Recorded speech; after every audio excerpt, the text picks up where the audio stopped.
Hi, this is Angela with Angela Student Nurse Toolbox. Let's do another little critical thinking activity. We have a 60-year-old male that came in with a blood clot last week in his left lower leg. And they treated him with anticoagulants like heparin and are planning on sending him home with Coumadin tomorrow. You're making rounds, and this is what you find when you open the room door. He's on the floor. He's holding his left knee. He appears to be in pain. The side rails on both sides are not up on that bed. And he has a fall risk bracelet on. Okay? So let's recognize the cues. What matters most right now? Well, he just had a fall, so that is taking a priority. And even more so because he had a fall and he's on blood thinners. We're very concerned about bleeding, internal bleeding. We definitely need to be paying attention to that, seeing if he cut himself anywhere.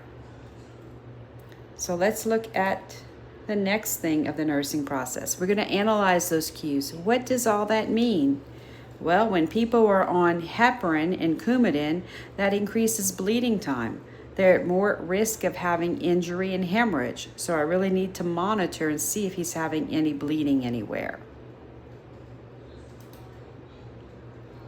Prioritize hypothesis. Where do I start?